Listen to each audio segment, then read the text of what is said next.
Entre 1842 et 1875, 12 des familles les plus puissantes du delta du Mississippi disparurent sans laisser d'héritiers légitimes. Leurs terres furent vendues aux enchères, leurs noms effacés des registres paroissiaux, leurs fortunes volatilisées comme brume au soleil.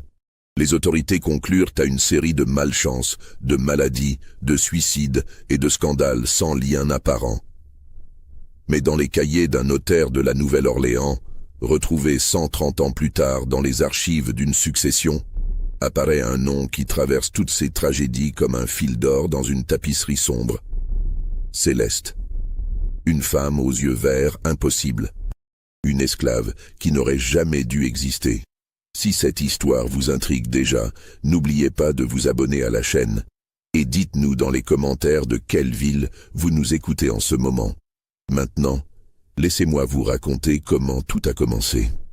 Le delta du Mississippi, dans les années 1840, était un monde à part. Les plantations de canne à sucre et de coton s'étendaient sur des milliers d'hectares. Leurs maisons principales dressées comme des temples blancs au milieu d'une mer de champs cultivés. C'était un univers rigide, régi par des lois non écrites plus puissantes que les codes civils.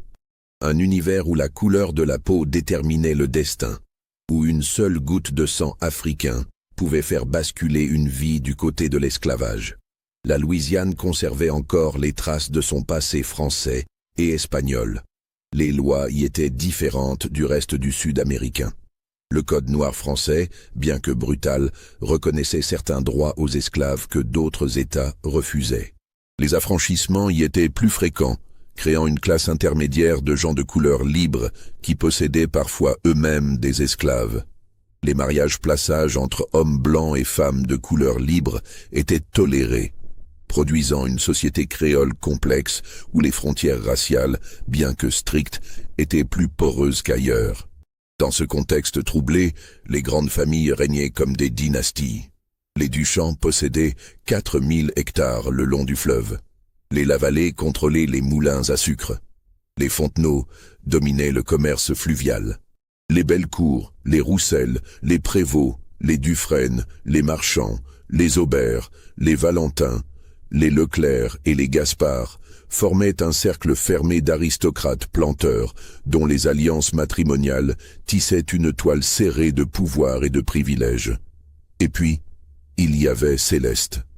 Céleste apparut pour la première fois dans les registres officiels en 1842, lors de la vente aux enchères de la succession de feu Monsieur Armand Duchamp.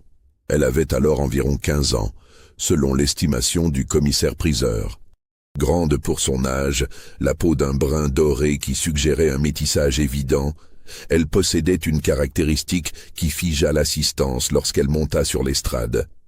Des yeux d'un vert émeraude éclatant, lumineux, impossible. Dans une société obsédée par les classifications raciales, où l'on distinguait les mulâtres des carterons, les octavons des sans-mêlés, ses yeux verts représentaient une anomalie perturbante. Car les yeux verts n'apparaissent jamais chez les personnes d'ascendance africaine pure. Ils ne peuvent provenir que d'un héritage européen récent, très récent. Le silence qui s'abattit sur la salle des ventes ce jour-là dura plusieurs secondes. Les hommes présents, tous membres des 12 grandes familles, échangèrent des regards tendus. Chacun savait ce que ses yeux signifiaient. Chacun savait que quelqu'un dans cette assemblée, ou un père ou un frère de quelqu'un dans cette assemblée, avait engendré cette jeune fille. Mais personne ne posa la question. Ce fut finalement Édouard Lavallée qui l'acheta. Un homme de 45 ans, veuf depuis peu, réputé pour sa cruauté envers ses esclaves. Il paya une somme inhabituellement élevée, $1200, le double du prix habituel pour une jeune fille sans formation particulière. Selon le témoignage du notaire Maître Jourdain, présent à la vente, Lavallée semblait agir sous l'effet d'une impulsion qu'il ne contrôlait pas vraiment. Ses mains tremblaient lorsqu'il signa le reçu. 3 mois plus tard, Édouard Lavallée fut retrouvé mort dans sa bibliothèque. Le médecin conclut à une crise cardiaque. L'homme avait 53 ans et jouissait d'une santé robuste. Mais personne ne contesta le diagnostic. Les planteurs ne voulaient pas d'enquête qui risquerait de révéler des secrets embarrassants. Car dans les semaines précédant sa mort, Lavallée avait modifié son testament. Il affranchissait Céleste et lui léguait une petite parcelle de terre avec une maison, ainsi qu'une rente annuelle de $200. Ses neveux, furieux, contestèrent le testament en invoquant l'influence indue. Le procès dura 6 mois. Les avocats de la famille présentèrent des témoins affirmant que Lavallée avait perdu la raison, que l'esclave l'avait ensorcelé. Mais Céleste témoigna devant le tribunal. Elle parla d'une voix calme, mesurée, dans un français parfait qui surprit l'assistance. Elle expliqua que M. Lavallée l'avait éduquée lui-même, qu'il lui avait enseigné la lecture et l'écriture malgré les lois l'interdisant, qu'il avait développé pour elle des sentiments qu'elle n'avait jamais encouragés, mais qu'elle avait acceptés par reconnaissance pour son éducation, qu'il lui avait promis la liberté avant de mourir subitement. Le juge, un homme nommé Armand Fontenot, trancha en faveur de Céleste. Le testament fut validé. Les neveux Lavallée perdirent leur procès et durent payer les frais judiciaires. Mais plus grave encore, durant le procès, des rumeurs circulèrent. Des lettres furent mentionnées, des lettres que Lavallée aurait écrites à Céleste, des lettres qui contenaient des confidences sur d'autres familles, des secrets partagés entre planteurs lors de réunions arrosées de cognac. Ces lettres ne furent jamais produites au tribunal. Céleste affirma qu'elles avaient été détruites. Mais le mal était fait. Les 12 familles savèrent désormais que leurs secrets pouvaient être révélés, et elles savaient qui les détenait. Les années qui suivirent furent marquées par une succession d'événements étranges, qui, pris séparément, semblaient ordinaires, mais qui, vus ensemble, formaient un motif inquiétant. Céleste s'installa dans sa petite maison en bordure de la Nouvelle-Orléans, dans le quartier des gens de couleur libre. Elle ne se maria pas, ce qui était inhabituel pour une jeune femme affranchie. Au lieu de cela, elle ouvrit un commerce de plantes médicinales et de tisanes. Elle avait acquis, disait-elle, des connaissances auprès d'une vieille guérisseuse africaine avant sa vente. Ces préparations gagnèrent rapidement une réputation d'efficacité. Les femmes blanches elles-mêmes, malgré les convenances, venaient discrètement chercher ces remèdes contre les migraines, les troubles menstruels, les insomnies. En 1846, le juge Armand Fontenot, celui qui avait validé son affranchissement, mourut dans son sommeil à l'âge de 52 ans. Sa femme découvrit, en triant ses papiers, qu'il avait contracté d'importantes dettes de jeu qu'il avait cachées pendant des années. Pour les rembourser, la famille Fontenot dut vendre une partie de ses terres. L'acheteur fut un consortium anonyme représenté par un notaire de la Nouvelle-Orléans. Maître Jourdain, celui-là même qui avait assisté à la vente de Céleste 4 ans plus tôt. En 1848, le fils aîné de Charles Roussel, héritier d'une des plus grandes plantations de coton, fut retrouvé pendu dans une dépendance. Le suicide semblait évident. Le jeune homme avait laissé une lettre confessant une liaison avec une esclave, une transgression impardonnable qui aurait ruiné la réputation familiale. Mais plusieurs détails troublaient ceux qui connaissaient le jeune Roussel. L'écriture de la lettre semblait différente de la sienne, et il avait été vu la veille du drame parfaitement serein, sans aucun signe de détresse. La famille étouffa l'affaire. L'esclave mentionné dans la lettre fut vendu immédiatement à un marchand du Texas. Mais le mal était fait. Sans héritier mâle, la succession Roussel entra dans un long processus de disputes entre cousins éloignés. La plantation périclita, mal gérée par des gérants successifs. En 1853, elle fut vendue aux enchères pour une fraction de sa valeur. L'acheteur, encore une fois, fut ce mystérieux consortium représenté par Maître Jourdain. Si vous sentez déjà que quelque chose de sinistre se trame, mettez un like à cette vidéo et dites-nous dans les commentaires ce que vous pensez qu'il va se passer. En 1850, Augustine Bellecour, la matriarche de la famille Bellecour, tomba gravement malade. Les médecins ne parvenaient pas à diagnostiquer son mal. Des douleurs abdominales constantes, des vomissements, une faiblesse progressive. Elle consulta tous les praticiens de la Nouvelle-Orléans, sans résultat. Désespérée, son mari finit par demander conseil à Céleste, dont la réputation de guérisseuse s'était encore accrue. Céleste examina Madame Bellecour et diagnostiqua un empoisonnement lent au plomb, probablement dû aux ustensiles de cuisine en étain de mauvaise qualité que la famille utilisait. Elle prescrivit un régime strict et des tisanes purifiantes. Augustine Bellecour se rétablit miraculeusement en quelques semaines. Reconnaissant, M. Bellecour offrit à Céleste une généreuse somme d'argent qu'elle refusa. Elle demanda seulement une faveur: qu'il aide une jeune femme de couleur libre, une certaine Marie-Louise, à obtenir des papiers d'émancipation pour sa mère, encore esclave. Bellecour, touché par cette modestie, accepta. Il paya lui-même le prix de rachat de la mère de Marie-Louise.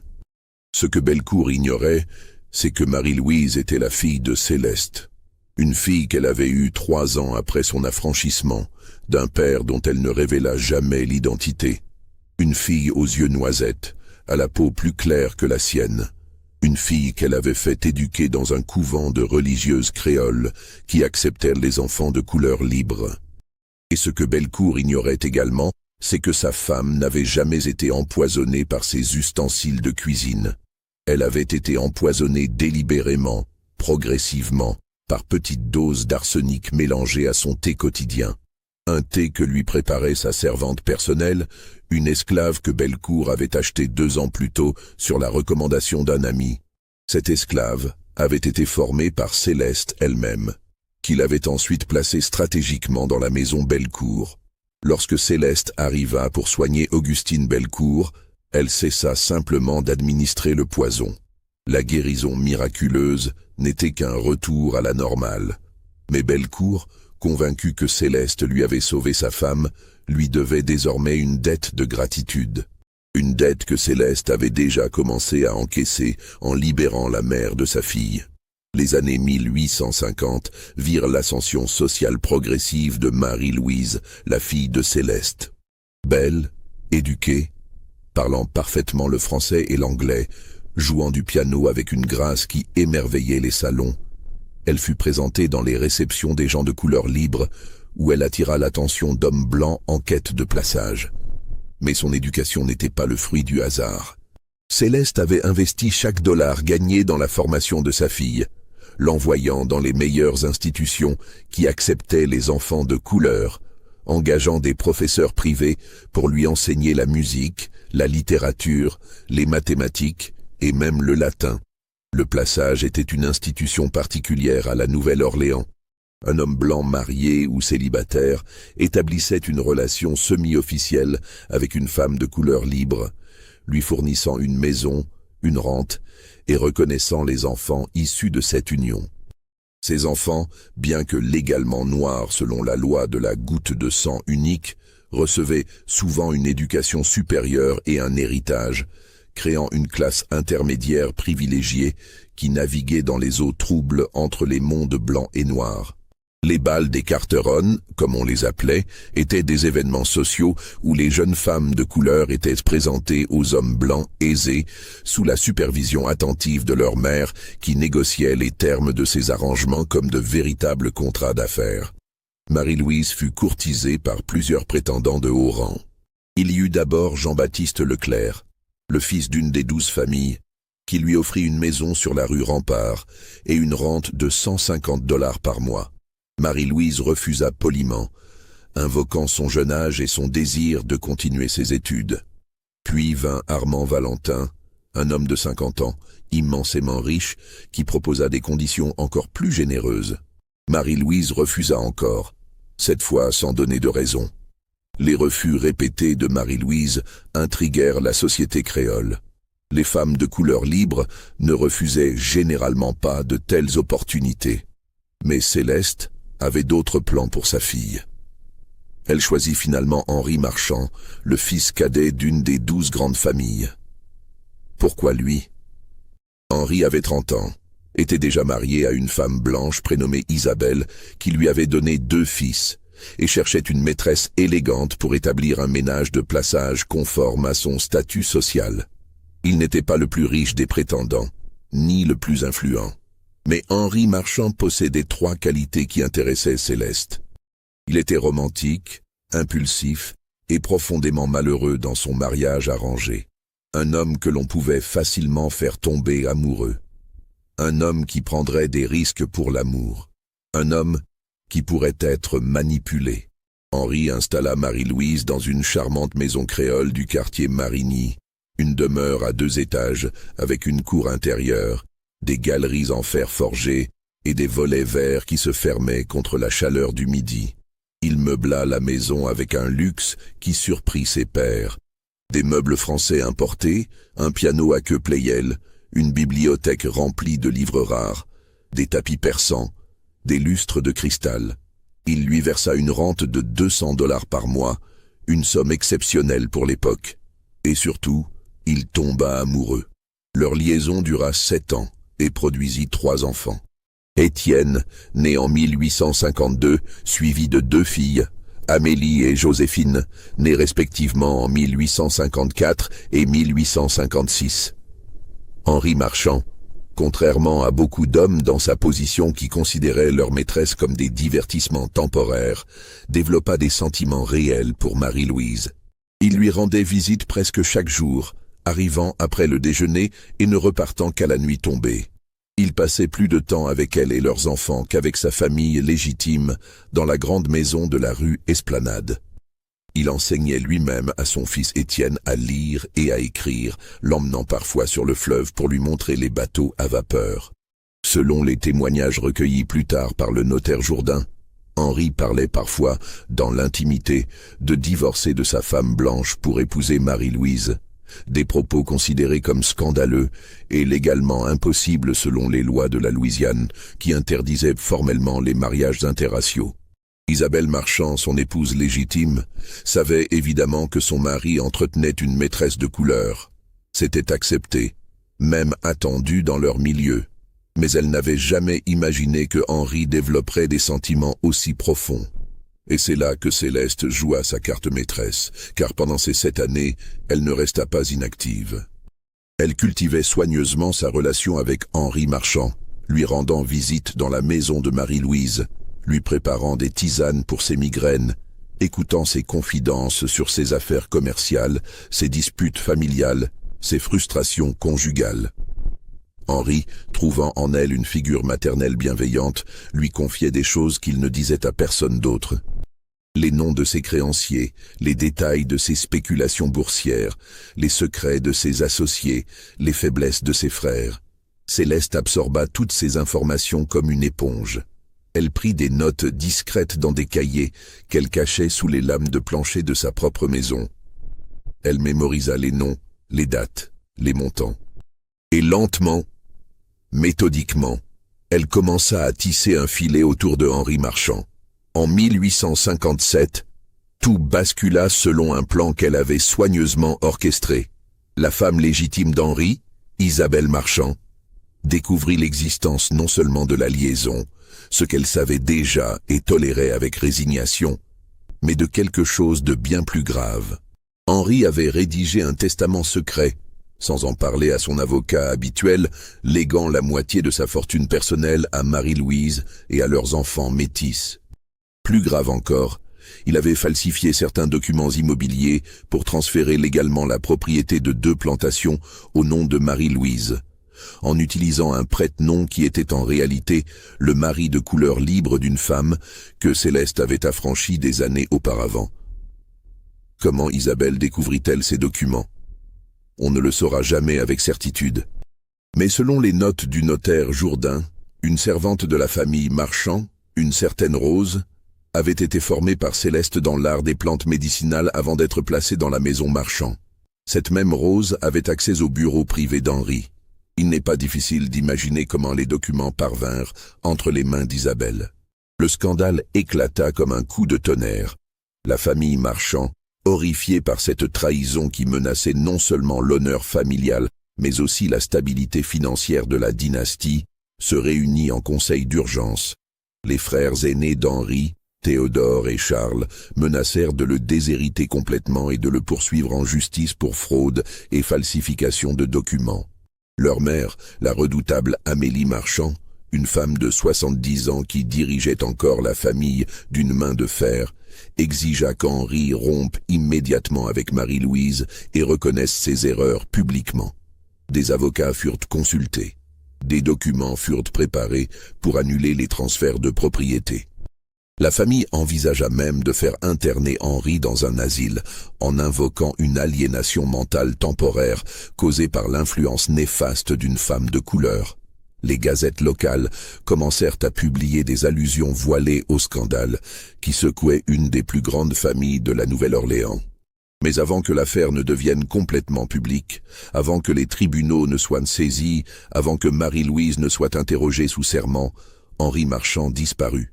Il partit un matin du 23 septembre 1857, à cheval, prétendument pour inspecter une de ses plantations situées à une 50aine de kilomètres en amont du fleuve.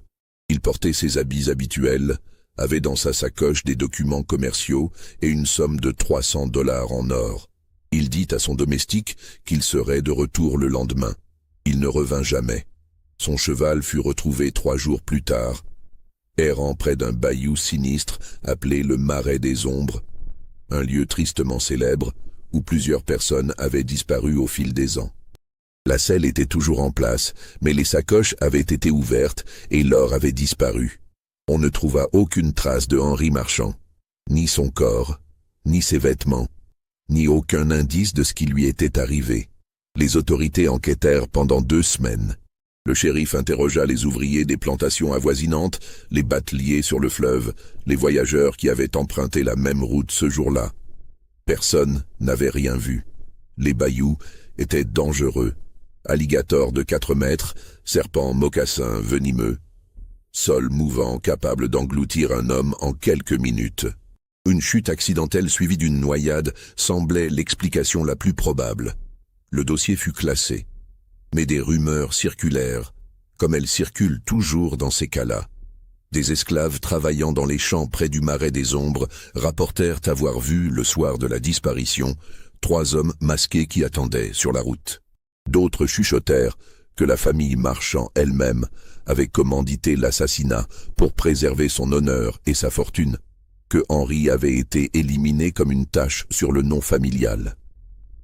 Certains murmuèrent que des bandits de grand chemin, informés de l'or que Henri transportait, l'avaient attaqué et tué pour le voler.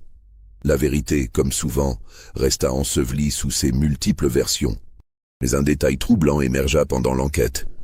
Un détail que peu de gens remarquèrent à l'époque.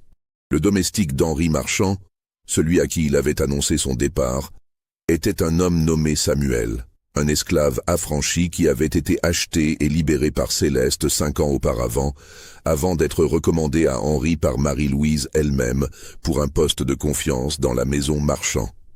Samuel disparut de la Nouvelle-Orléans quelques semaines après la disparition de son employeur.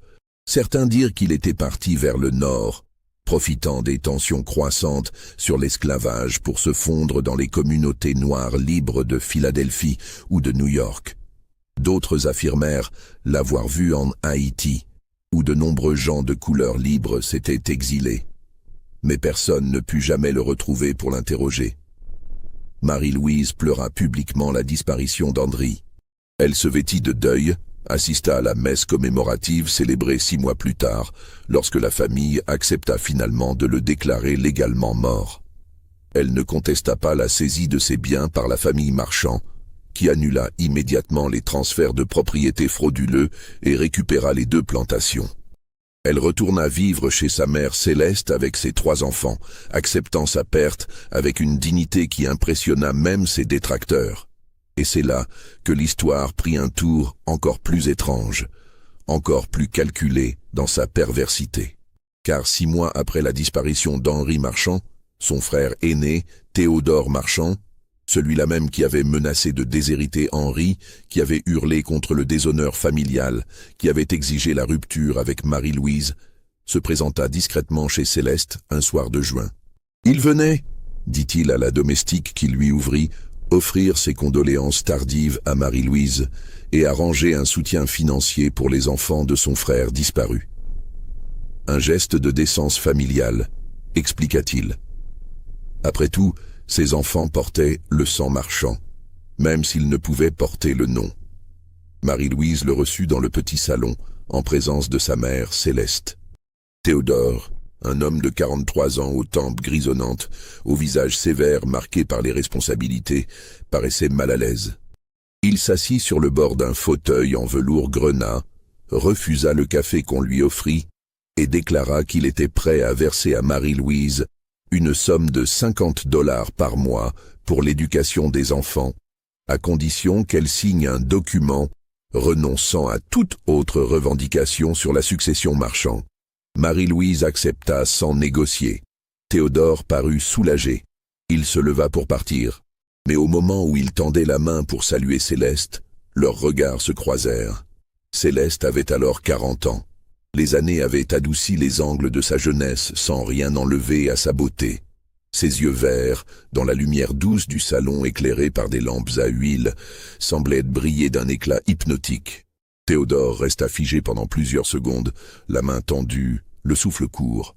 Selon le témoignage de Madame Thibault, la voisine qui tenait une pension de famille de l'autre côté de la rue, une femme observatrice qui passait ses soirées à sa fenêtre à surveiller le quartier, Théodore Marchand revint le lendemain soir. Et le surlendemain. Et presque tous les soirs, pendant les semaines qui suivirent. Toujours seul, toujours à la tombée de la nuit, quand les ombres commençaient à s'allonger sur les rues pavées. Toujours pour de courtes visites, jamais plus d'1 heure. Au début, il venait ostensiblement voir Marie-Louise et ses neveux. Il apportait des cadeaux pour les enfants, des livres, des jouets, des bonbons français. Il s'enquérait de leur éducation, de leur santé. Mais Madame Thibault, avec son œil perçant, remarqua que les visites changeaient progressivement de nature. Théodore arrivait plus tard. Il restait plus longtemps. Et quand il repartait, c'était Céleste qui le raccompagnait à la porte, pas Marie-Louise. Bientôt, il ne vint plus voir Marie-Louise du tout. Il demandait directement Céleste. Les deux disparaissaient dans le bureau du rez-de-chaussée, fermaient la porte, parlaient à voix basse pendant des heures. Marie-Louise, discrète, s'occupait de ses enfants à l'étage et ne posait pas de questions. Quand Théodore repartait, son visage portait une expression étrange, un mélange de trouble, de désir et de quelque chose qui ressemblait à de la peur. Leur relation dura 2 ans, de 1858 à 1860. Théodore Marchand était marié depuis 20 ans à une femme nommée Hélène, fille d'une famille de banquiers. Ils avaient 4 enfants, 2 garçons et 2 filles, âgés de 16 à 9 ans. Théodore était considéré comme un pilier de la bonne société de la Nouvelle-Orléans. Membre du conseil municipal, bienfaiteur d'œuvres de charité, paroissien assidu de la cathédrale Saint-Louis. Personne n'aurait pu imaginer qu'il entretenait une liaison avec une femme de couleur libre, et encore moins avec la mère de la maîtresse de son frère disparu. Mais il était devenu obsédé, possédé, dirent certains.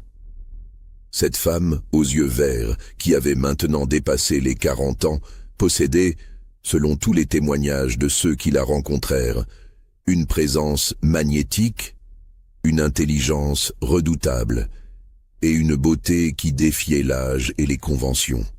Elle parlait peu mais chaque mot portait.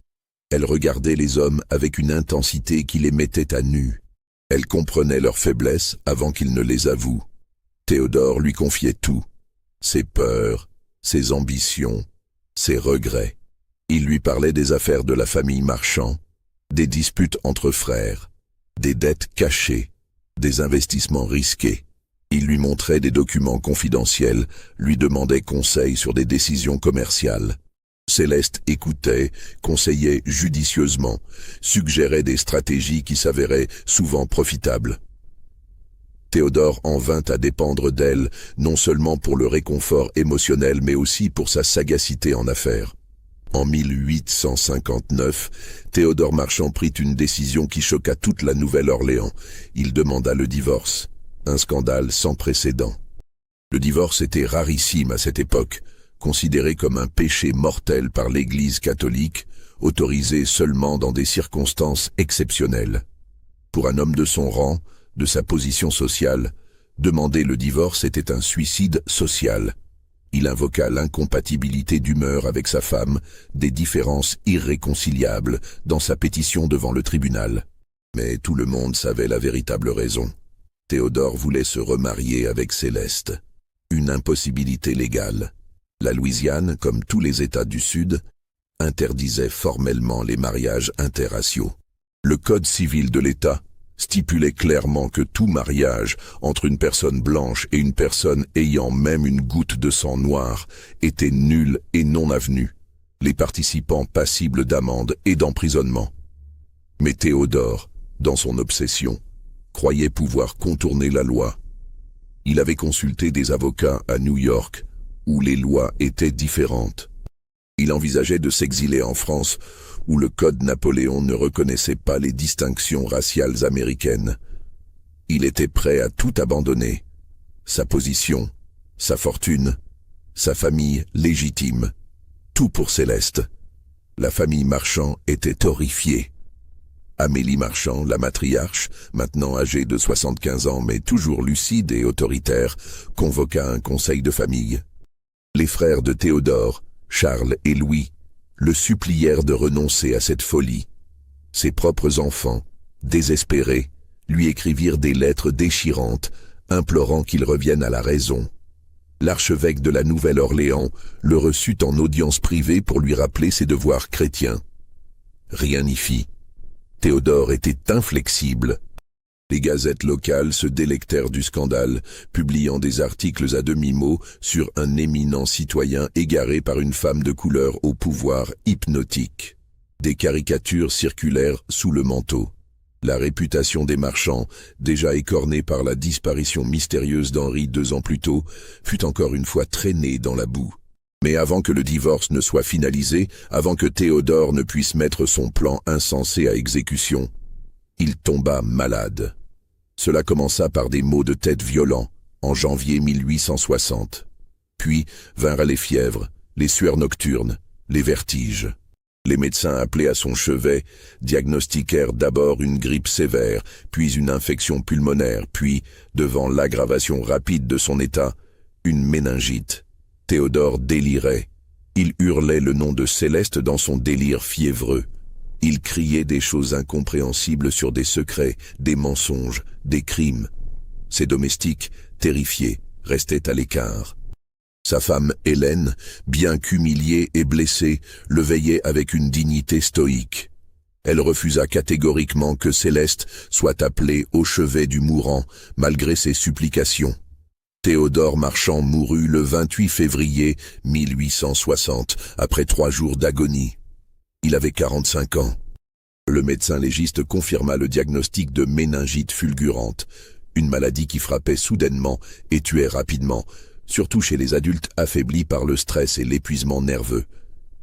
Lors de l'inventaire de sa succession, un désastre se révéla. Théodore Marchand, qui était censé être l'héritier principal et le gestionnaire compétent de la fortune familiale, avait dilapidé une grande partie des biens communs. Des investissements désastreux dans des entreprises fantômes. Une compagnie de navigation à vapeur qui n'avait jamais possédé un seul bateau, une mine d'or en Californie qui n'existait que sur le papier, une plantation de café au Brésil qui était en réalité une parcelle de terre marécageuse impropre à la culture. Il avait également prêté des sommes considérables à des hommes qui s'étaient volatilisés sans laisser d'adresse. Des traites signées par des emprunteurs aux noms imprononçables, impossibles à localiser. Des hypothèques sur des propriétés qui avaient mystérieusement brûlé ou été saisies par d'autres créanciers. Et puis, il y avait les dépenses somptuaires. Des bijoux achetés chez les meilleurs joailliers de la Nouvelle-Orléans, tous disparus sans trace. Des œuvres d'art commandées à des artistes parisiens, jamais livrées. Des meubles luxueux, des vêtements, des voyages, des cadeaux dont personne ne connaissait les destinataires. La famille comprit, avec horreur, que Théodore avait dépensé une fortune pour Céleste pendant ces 2 années. Mais quand ils tentèrent de retrouver les biens, il n'y avait rien. Pas de maison au nom de Céleste, pas de compte en banque, pas de propriété. L'argent avait disparu comme fumée au vent.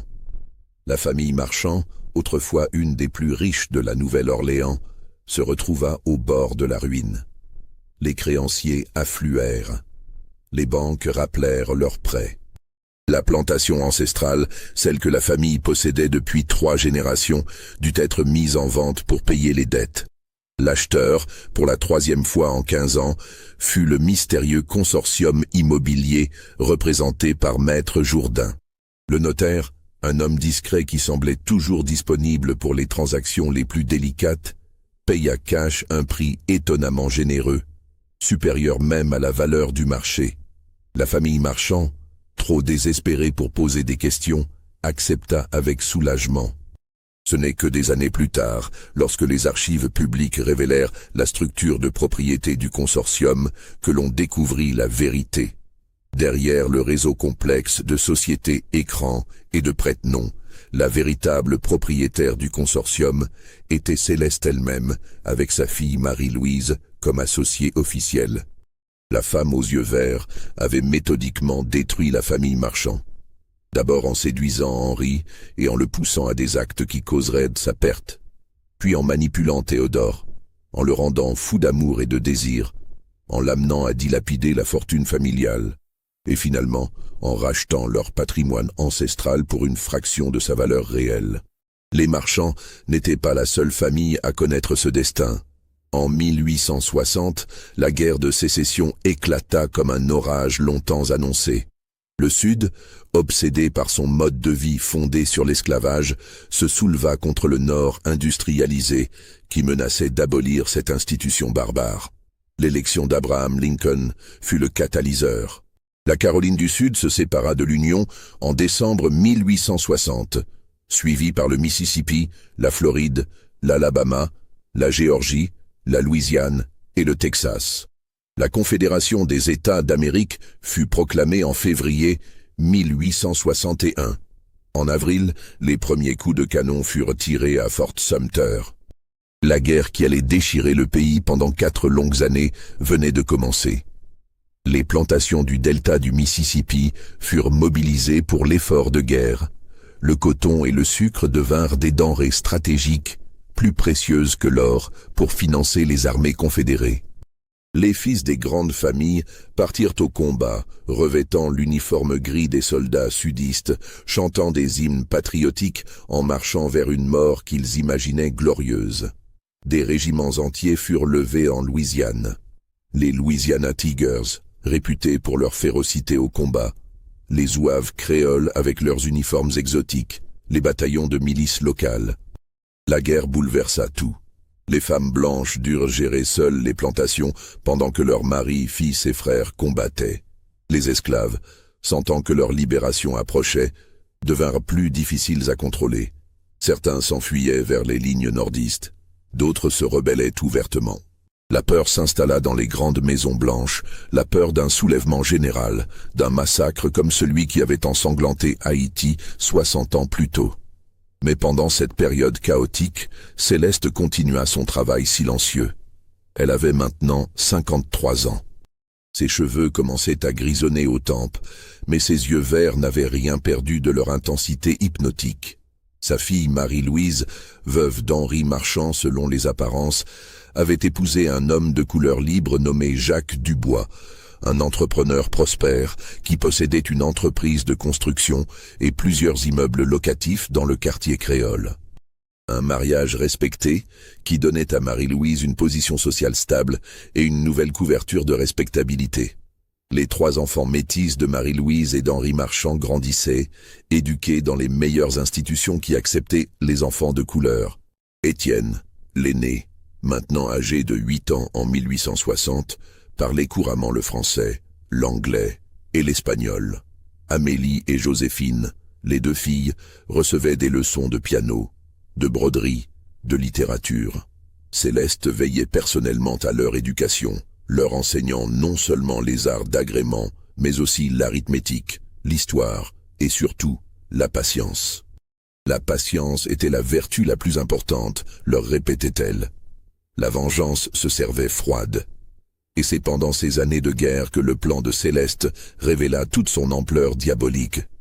Car ces 3 enfants s'écarteront aux traits européens prononcés, à la peau si claire qu'ils pouvaient presque passer pour blancs, portaient dans leurs veines le sang de la famille Marchand. Selon les lois complexes de succession de la Louisiane, inspirées du Code Napoléon français, s'ils pouvaient prouver leur ascendance paternelle et si aucun héritier légitime direct n'existait, ils pouvaient réclamer une partie de l'héritage Marchand. Un scénario improbable dans le contexte de l'époque, certes, mais pas totalement impossible selon le strict point de vue juridique. Et Céleste avait conservé les lettres. Toutes les lettres. Celles qu'Henri Marchand avait écrites à Marie-Louise, reconnaissant formellement leur liaison et ses 3 enfants, décrivant avec émotion leurs premiers pas, leurs premiers mots. Les documents que Théodore Marchand avait signés avant sa mort, établissant des rentes pour les enfants de son frère disparu. Les reçus de paiement effectués régulièrement pendant des années. Des preuves irréfutables de paternité, soigneusement cachées dans une boîte métallique enterrée sous les fondations de sa maison. Pendant la guerre, 3 autres familles parmi les 12 connurent des tragédies mystérieuses qui semblèrent, sur le moment, n'être que la malchance d'une époque violente. Mais vues ensemble, avec le recul, ces tragédies formaient un motif trop précis pour être accidentelles. Les Prévost furent les premiers à tomber. Philippe Prévost, un des 12 hommes présents lors du viol collectif de Hama en 1826, était mort de vieillesse en 1854. Mais son fils unique, Julien Prévost, âgé de 26 ans en 1861, était devenu l'héritier de la fortune familiale. Patriote fervent, Julien s'engagea comme capitaine dans un régiment de cavalerie louisianaise dès le début du conflit. Il était beau, courageux, populaire parmi ses hommes. Avant de partir au combat, Julien contracta d'énormes dettes pour équiper son régiment de façon somptueuse. Uniformes neufs, sabres importés d'Europe, chevaux de race, provisions de luxe. Il voulait que son unité soit la plus belle, la plus impressionnante de l'armée confédérée. Les créanciers, impressionnés par son nom et sa fortune apparente, lui accordèrent des prêts généreux sans trop regarder les garanties. Ces créanciers étaient en réalité des hommes de paille contrôlés par un consortium mystérieux basé à la Nouvelle-Orléans. Un consortium dirigé encore une fois par Maître Jourdain. Julien Prévost mourut à la bataille de Shiloh en avril 1862, une des batailles les plus sanglantes de la guerre. 23 000 hommes tombèrent en 2 jours de combats acharnés. Julien fut tué d'une balle dans la tête lors d'une charge de cavalerie, une mort rapide et héroïque selon les témoins. Son corps fut ramené en Louisiane et enterré avec les honneurs militaires dans le cimetière familial. Mais lorsque sa succession fut ouverte, la catastrophe se révéla. Les dettes de Julien s'élevaient à 90 000 $, une somme astronomique. Les créanciers exigèrent immédiatement le remboursement. La famille Prévost ne possédait pas assez de liquidités. La plantation hypothéquée fut saisie. Les meubles, les bijoux, les œuvres d'art, tout fut vendu aux enchères. La veuve de Philippe Prévost, Mathilde, une femme de 63 ans qui avait vécu toute sa vie dans le luxe, se retrouva à la rue avec ses 2 filles non mariées. Elles durent se réfugier chez des cousins éloignés au Texas. La famille Prévost, une des plus anciennes dynasties de planteurs de Louisiane, disparut en moins d'1 an, son nom effacé des registres sociaux de la Nouvelle-Orléans. Les Dufresne connurent un sort différent, mais tout aussi dévastateur. Léon Dufresne, un autre des 12 violeurs, était mort en 1858 d'une crise d'apoplexie. Son fils aîné, Vincent Dufresne, avait hérité de la plus grande plantation de coton de la paroisse. 4000 hectares de terre fertile, travaillés par 200 esclaves. La plantation produisait 500 balles de coton par an, générant des revenus considérables. En 1863, pendant que Vincent était absent pour servir comme colonel dans un régiment d'infanterie, la plantation fut frappée par un désastre. Un incendie éclata dans la nuit du 15 août par une chaleur étouffante d'été louisianais. Le feu se propagea avec une vitesse terrifiante à travers les champs de coton mûr, prêts pour la récolte. Les flammes, poussées par un vent fort inhabituel pour cette période de l'année, dévorèrent tout. Les champs, les granges, les bâtiments de stockage, les quartiers des esclaves, même une partie de la grande maison. Miraculeusement, aucune vie humaine ne fut perdue. Les esclaves réussirent tous à s'échapper. Mais la récolte entière de l'année fut détruite, ainsi que les stocks de coton des 2 années précédentes qui attendaient d'être transportés vers le port, bloqués par le blocus naval nordiste. L'enquête menée par les autorités locales conclut que l'incendie avait été causé par la négligence du contremaître de la plantation. Un homme nommé Pierre Lefort, qui aurait laissé une lanterne renversée dans une grange remplie de foin sec. Lefort, interrogé, nia farouchement toute responsabilité. Il jura qu'il avait personnellement vérifié toutes les lampes avant de se retirer ce soir-là, comme il le faisait chaque nuit depuis 15 ans, sans jamais un accident. Mais l'assureur de la plantation, examinant les documents de sécurité, découvrit que les registres d'inspection avaient été falsifiés. Des pages entières avaient été arrachées, des signatures imitées, des rapports de maintenance inventés. Face à ces preuves de négligence criminelle, l'assureur refusa catégoriquement de payer l'indemnité, invoquant la clause de fraude du contrat. Vincent Dufresne, recevant ces nouvelles au front, tenta de retourner en Louisiane pour régler l'affaire. Mais son supérieur lui refusa la permission. La Confédération avait besoin de tous ses officiers. Vincent resta donc au combat, désespéré, impuissant, regardant sa fortune s'envoler en fumée à des centaines de kilomètres de distance. Pierre Lefort, le contremaître accusé, disparut avant d'être formellement inculpé. Il quitta la Louisiane pendant la nuit, sans prévenir personne, abandonnant sa femme et ses 3 enfants. On ne le revit jamais, mais des recherches menées des années plus tard révélèrent un détail intrigant. Pierre Lefort était le fils d'une femme nommée Désirée, une esclave que Céleste avait personnellement affranchie et éduquée en 1846, avant de la placer comme gouvernante chez une famille de gens de couleur libre qui possédaient plusieurs propriétés. Désirée avait élevé son fils Pierre en lui racontant les injustices subies par son peuple. Elle lui avait transmis une rage contenue, une soif de vengeance contre les maîtres blancs. Et quand Céleste était venue le trouver en 1860, lui offrant une position bien payée comme contremaître chez les Dufresne, Pierre avait accepté. Il avait travaillé pendant 3 ans pour gagner la confiance de Vincent Dufresne. Et puis, une nuit d'août, il avait allumé une série de feux coordonnés à différents points stratégiques de la plantation, avant de s'enfuir vers le nord. La plantation Dufresne, sans assurance, sans récolte, criblée de dettes, fut saisie par les créanciers en 1864. Vincent Dufresne survécut à la guerre, mais revint en Louisiane pour découvrir qu'il ne possédait plus rien. Il sombra dans l'alcoolisme et mourut dans un hospice pour indigents en 1869. Sa veuve et ses 5 enfants se dispersèrent, certains rejoignant des parents en Arkansas, d'autres disparaissant complètement des registres historiques. Les Aubert, quant à eux, furent victimes d'une forme différente de destruction, la trahison politique. Mathieu Aubert, le patriarche, un des 12 violeurs originaux, était mort en 1855 dans son sommeil à l'âge de 68 ans. Ses 2 fils, Édouard et François, avaient hérité conjointement de la fortune familiale. Une plantation de sucre prospère et plusieurs investissements commerciaux à la Nouvelle-Orléans. Les frères Aubert étaient des confédérés convaincus. Édouard servait comme major dans un régiment d'artillerie.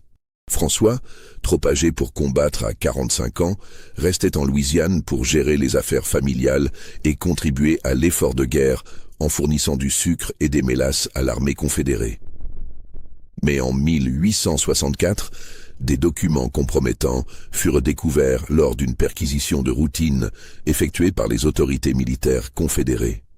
Ces documents, soi-disant trouvés dans le bureau de François Aubert, suggéraient que la famille négociait secrètement avec des marchands du Nord, vendant du sucre et du coton à l'ennemi via des intermédiaires neutres, en violation des lois de la Confédération qui considéraient de tels actes comme de la haute trahison. Les lettres étaient des faux habiles. Elles imitaient parfaitement l'écriture de François Aubert, utilisaient son vocabulaire caractéristique, mentionnaient des détails que seul lui pouvait connaître. Des experts en graphologie convoqués pour examiner les documents confirmèrent leur authenticité. François protesta vigoureusement de son innocence, mais les preuves semblaient accablantes. Un tribunal militaire confédéré l'acquitta finalement, faute de preuves matérielles de transactions réelles avec l'ennemi. Mais le mal était fait. La réputation des Aubert était ruinée. Personne ne voulait plus faire affaire avec des traîtres supposés. Les fournisseurs refusèrent de livrer des marchandises à crédit. Les banques rappelèrent leurs prêts. Les clients annulèrent leurs contrats. François Aubert, désespéré, dépensa des fortunes en avocats et en détectives privés pour prouver que les lettres étaient des faux. Mais il ne parvint jamais à identifier qui les avait fabriquées, ni comment elles s'étaient retrouvées dans son bureau. Son frère, Édouard, humilié par le scandale, démissionna de l'armée confédérée et s'exila en Argentine, changeant de nom. Il ne revint jamais en Louisiane. La plantation Aubert, isolée socialement et financièrement, périclita. En 1866, elle fut vendue pour payer les dettes. François Aubert mourut 6 mois plus tard d'un cancer de l'estomac, à l'âge de 47 ans, brisé par le déshonneur qu'il estimait immérité. Sa veuve et ses 4 enfants quittèrent la Louisiane pour s'installer dans le Maryland, sous un nom d'emprunt, tentant de reconstruire leur vie loin de la honte. Mais les 3 familles, dont la destruction pendant la guerre fut la plus spectaculaire, furent les Roussel, les Valentin et les Leclerc. Les Roussel, déjà affaiblis par le suicide suspect du fils aîné en 1848 et la vente forcée d'une partie de leurs terres, tentèrent de se reconstruire pendant les années précédant la guerre.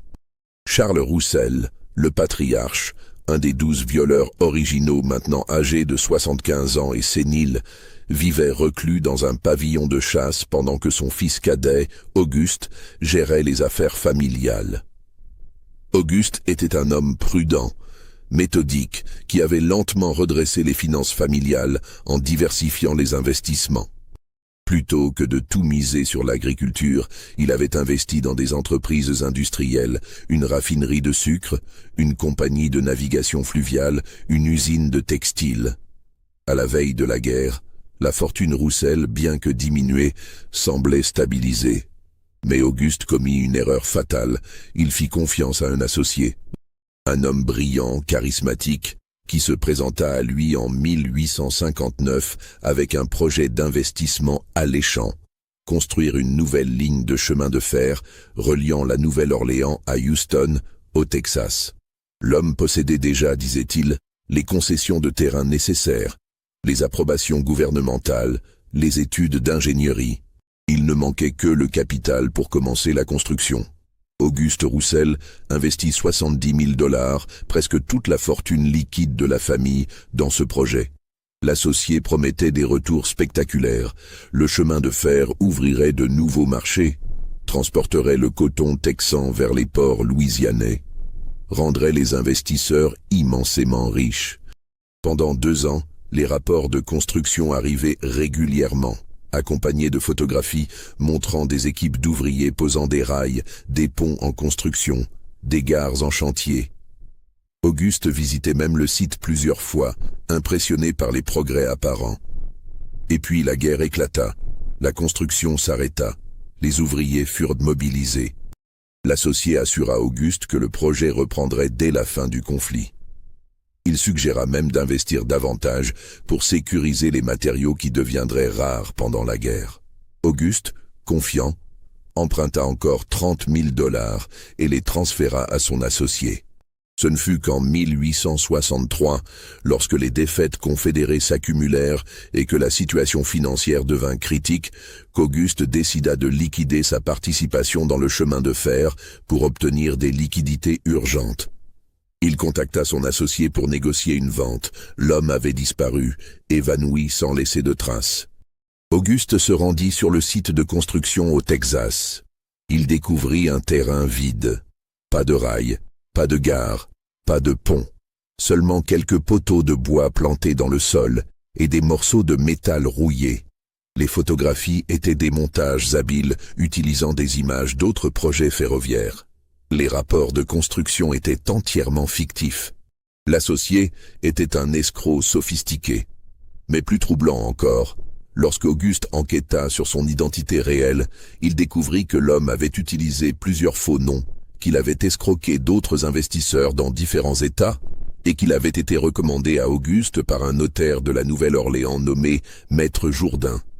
Auguste Roussel se suicida en 1864, se tirant une balle dans la tête dans son bureau.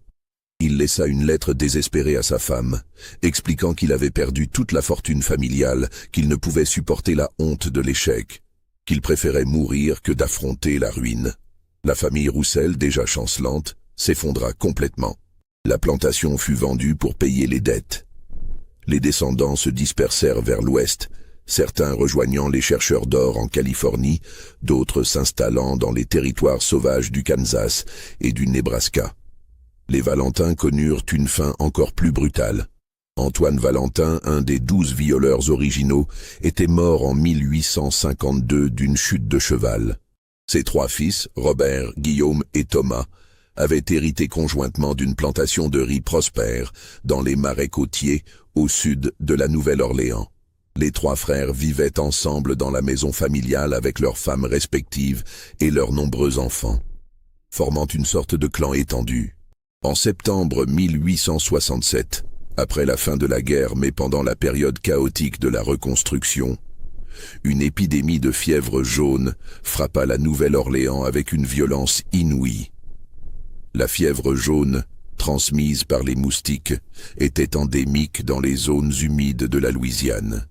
Les épidémies survenaient presque chaque année pendant l'été, tuant des centaines de personnes.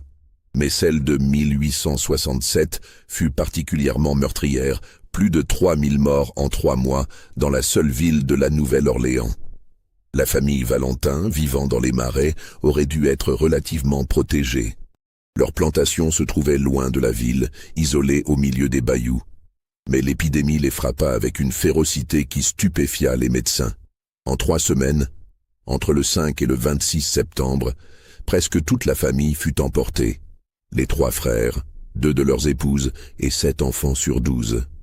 Les survivants, traumatisés, abandonnèrent la plantation et partirent vivre chez des parents dans le Mississippi. Les médecins qui examinèrent les cas ne purent expliquer pourquoi la maladie avait frappé cette famille isolée avec une telle virulence, alors que les plantations voisines restaient épargnées. Certains évoquèrent une souche particulièrement agressive du virus. D'autres parlèrent d'une accumulation de facteurs. Malnutrition due aux privations de la guerre, affaiblissement immunitaire, concentration de moustiques dans les marais stagnants près de la maison. Mais un détail troublant émergea des témoignages. 2 semaines avant que l'épidémie ne frappe, une femme était venue à la plantation Valentin. Une femme d'un certain âge, aux yeux remarquables, qui se présenta comme une guérisseuse itinérante proposant des remèdes préventifs contre la fièvre. Les Valentins, inquiets des nouvelles de l'épidémie qui se répandait en ville, acceptèrent ses services. Elle leur vendit des fioles de liquide ambré qu'elle leur recommanda de boire quotidiennement. La femme ne donna jamais son nom. Mais selon la description du domestique qui l'a reçue, elle avait des yeux d'un vert intense, impossibles à oublier. Les fioles furent retrouvées après les décès. Analysées par un pharmacien de la Nouvelle-Orléans, elles contenaient principalement de l'eau sucrée avec des herbes aromatiques, sans propriété médicinale particulière. Le pharmacien conclut que c'était un remède de charlatan inoffensif. Mais il nota, dans son rapport, une anomalie. Des traces d'une substance qu'il ne parvint pas à identifier, une sorte de poudre minérale en suspension dans le liquide. Cette poudre aurait-elle pu être des œufs de moustiques porteurs de la fièvre jaune, ou du sang infecté séché et réduit en poudre? À l'époque, on ne connaissait pas encore le rôle des moustiques dans la transmission de la maladie. Ce ne fut découvert qu'en 1898 par le médecin cubain Carlos Finlay. Mais quelqu'un possédant des connaissances empiriques de la maladie, observant comment elle se propageait dans certaines zones et pas dans d'autres, aurait pu suspecter un lien avec les eaux stagnantes et les insectes. La plantation Valentin fut abandonnée. Elle tomba en ruine, envahie par la végétation, hantée selon les croyances locales par les fantômes des morts de l'épidémie. En 1869, elle fut vendue pour une somme dérisoire à un acheteur anonyme représenté par Maître Jourdain. Enfin, les Leclerc connurent une destruction plus lente, mais tout aussi complète. Claude Leclerc, un des 12 violeurs originaux, était mort en 1856 d'une infection pulmonaire. Son fils unique, Anatole Leclerc, hérita d'une fortune considérable investie principalement dans des obligations d'État et des actions de compagnies maritimes. Anatole n'était pas planteur mais investisseur, un homme d'affaires urbain qui préférait les salons de la Nouvelle-Orléans aux champs de coton. Anatole survécut à la guerre, trop âgé pour être mobilisé. Mais ses investissements furent dévastés par le conflit. Les obligations de la Confédération devinrent sans valeur avec la défaite. Les compagnies maritimes dans lesquelles il avait investi firent faillite. Leurs navires coulés ou capturés par la marine nordiste. En 1865, Anatole se retrouva avec une fraction de sa fortune antérieure. Désespéré de reconstruire, il se lança dans une série de spéculations risquées. Il investit dans des projets de reconstruction, des usines, des chemins de fer, des banques. Chaque projet semblait prometteur au début, mais se révélait finalement désastreux. Des usines brûlaient mystérieusement avant d'être assurées. Des chemins de fer obtenaient leurs concessions, puis les voyaient annulés par des vices de procédure. Des banques qu'il finançait étaient victimes de fraudes internes. En 10 ans, entre 1865 et 1875, Anatole Leclerc perdit systématiquement tous ses investissements. Ses amis commencèrent à dire qu'il était maudit, que tout ce qu'il touchait se transformait en désastre. Anatole lui-même développa une sorte de paranoïa, convaincu que quelqu'un sabotait délibérément ses affaires, mais incapable de prouver quoi que ce soit. En 1875, ruiné, obligé de vendre même sa maison familiale de la rue Royale, Anatole Leclerc mourut d'une crise cardiaque à l'âge de 54 ans. Ses créanciers se partagèrent les restes de sa succession. Sa veuve et ses 3 filles durent s'installer dans un modeste appartement et vivre de leçons de piano et de broderie données aux enfants de la nouvelle classe moyenne. Une semaine après la vente de la maison Leclerc, l'acheteur se révéla être une société immobilière dirigée par Marie-Louise Marchand-Dubois, la fille de Céleste.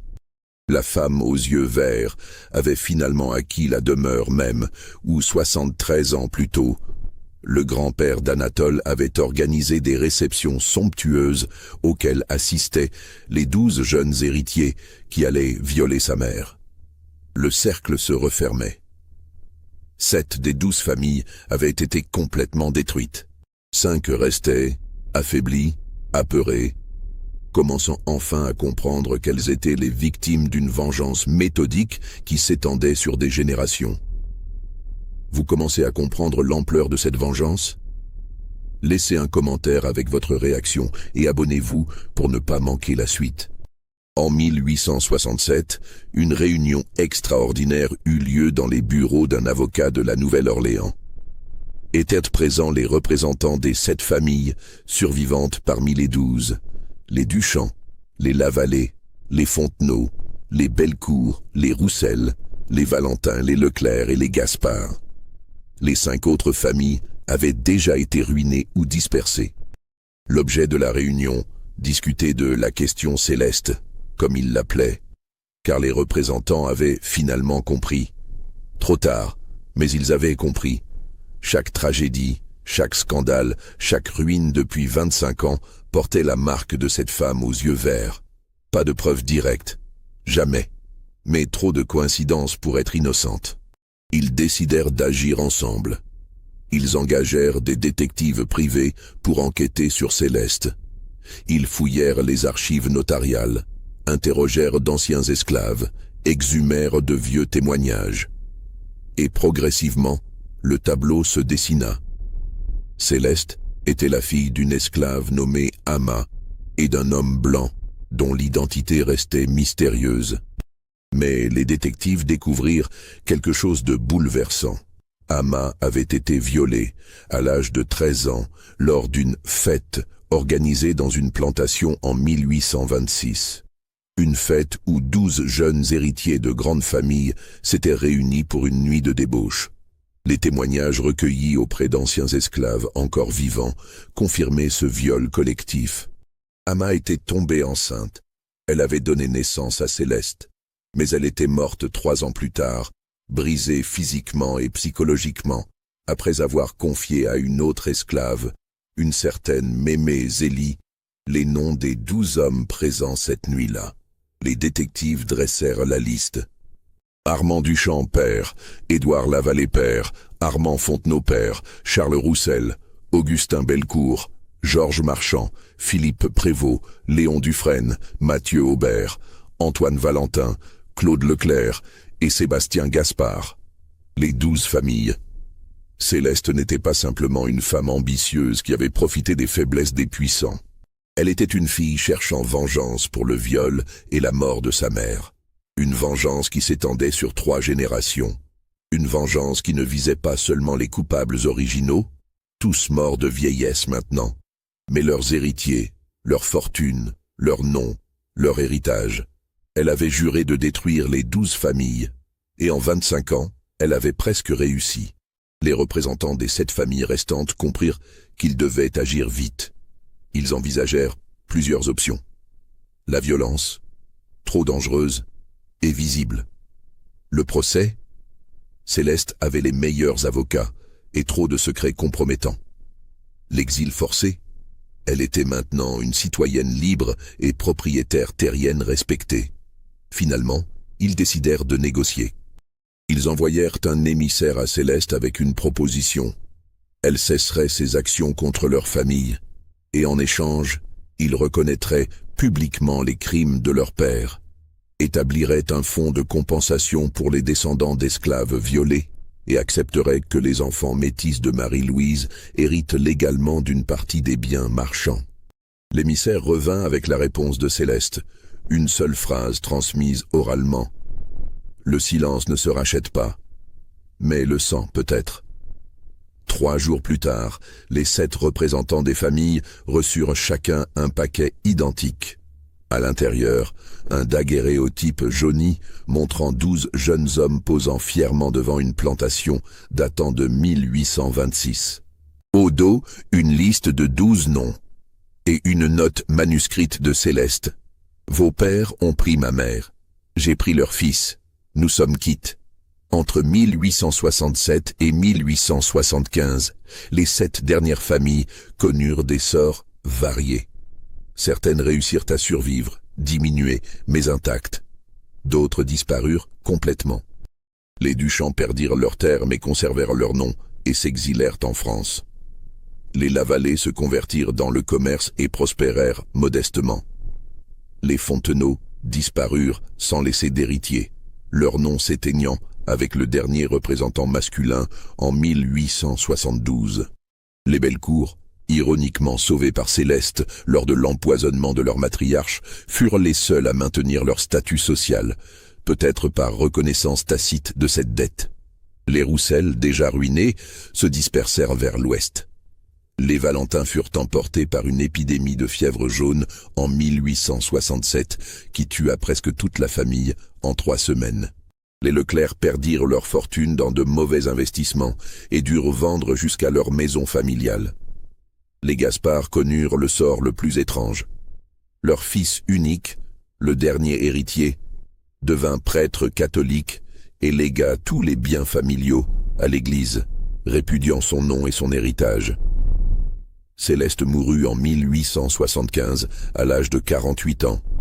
Une mort paisible dans son sommeil, selon les témoins. Elle fut enterrée dans le cimetière Saint-Louis numéro 2, dans une tombe que sa fille Marie-Louise avait fait construire. La tombe portait une inscription simple. Céleste, mère, libératrice. Sa fille Marie-Louise vécut jusqu'en 1902. Elle transforma la société immobilière créée par sa mère en une entreprise prospère qui finança des écoles pour enfants noirs après l'abolition. Les 3 enfants métis de Marie-Louise et Henri Marchand, après un long procès qui dura 15 ans, obtinrent finalement la reconnaissance de leur ascendance Marchand et héritèrent d'une partie substantielle des biens. Leurs descendants existent encore aujourd'hui, portant fièrement le nom Marchand. Mais l'histoire ne s'arrête pas là. Car en 1975, exactement 100 ans après la mort de Céleste, un historien nommé Thomas Brennan, chercheur à l'université de Tulane, publia un article académique basé sur les cahiers du notaire Jourdain. Ces cahiers, conservés dans les archives d'une succession, contenaient des notes détaillées sur les transactions immobilières de Céleste, des copies de lettres, des témoignages recueillis. L'article de Brennan révéla au grand jour l'histoire que les 12 familles avaient tenté d'enterrer. Il documenta le viol collectif de 1826, la vengeance méthodique de Céleste, la destruction systématique des familles. L'article fit scandale. Plusieurs descendants des familles concernées menacèrent de poursuites judiciaires, mais n'allèrent jamais au bout, craignant sans doute que plus de secrets ne soient révélés. Brennan disparut mystérieusement 3 mois après la publication de son article. Sa voiture fut retrouvée abandonnée près du lac Pontchartrain. Son corps ne fut jamais découvert. L'enquête conclut à un accident de baignade, bien que Brennan ne sache pas nager et n'ait jamais manifesté d'intérêt pour les activités nautiques. Ses notes de recherche disparurent de son bureau à l'université. Les seules copies de son article qui subsistent aujourd'hui se trouvent dans quelques bibliothèques spécialisées, souvent classées dans des sections peu consultées. Et voici le détail le plus troublant. En 1975, lorsque Brennan publia son article, une femme se présenta à son bureau. Une femme âgée d'environ 70 ans, aux traits créoles prononcés, accompagnée d'une jeune fille d'une vingtaine d'années. Selon la secrétaire du département d'histoire qui les reçut, les 2 femmes dirent qu'elles étaient des descendantes de Marie-Louise, venues remercier le professeur Brennan pour avoir révélé la vérité. La secrétaire nota un détail dans son rapport déposé après la disparition de Brennan. La jeune fille qui accompagnait la vieille dame avait des yeux d'un vert émeraude éclatant. Des yeux impossibles. Des yeux qui semblaient briller d'une lumière intérieure. Lorsqu'on demanda à la secrétaire si elle connaissait leur nom, elle répondit que la vieille dame s'était présentée comme Madame Marchand. Et la jeune fille? La secrétaire hésita avant de répondre. Elle a dit qu'elle s'appelait Céleste. En 2005, 130 ans après la mort de la Céleste originale, un incendie mystérieux détruisit les archives paroissiales de la Nouvelle-Orléans, où étaient conservés les registres d'esclaves du XIXe siècle. Les pompiers conclurent à un accident électrique, mais plusieurs historiens notèrent que l'incendie avait étrangement épargné toutes les sections d'archives, sauf une, celle contenant les registres des ventes d'esclaves entre 1840 et 1850. Les registres qui auraient pu prouver définitivement l'identité du père biologique de Céleste ont disparu dans les flammes. Certains descendants des 12 familles vivent encore aujourd'hui en Louisiane. La plupart ont changé de nom, se sont mariés dans d'autres familles, ont quitté la région. Mais parmi eux circule une légende, transmise oralement de génération en génération, celle d'une malédiction qui pèserait sur leur lignée. Une malédiction lancée par une esclave aux yeux verts, une malédiction qui ne s'éteindrait que lorsque la dernière injustice aurait été réparée. Superstition, diront certains. Coïncidence troublante, diront d'autres. Mais voici un fait vérifié. Depuis 1842, aucun des descendants directs des 12 familles originales n'a produit d'enfants aux yeux verts. Pas un seul, en presque 200 ans. Comme si ce trait génétique avait été effacé de leur lignée, sauf une exception. En 2015, une femme nommée Claire Marchand-Duchamp donna naissance à une fille aux yeux d'un vert émeraude éclatant. La mère, interrogée par les médias locaux qui s'étonnèrent de cette rare couleur d'yeux, expliqua qu'elle était descendante à la fois des Marchand et des Duchamp, 2 des 12 familles originales. Elle nomma sa fille Céleste. Cette histoire vous a-t-elle donné des frissons?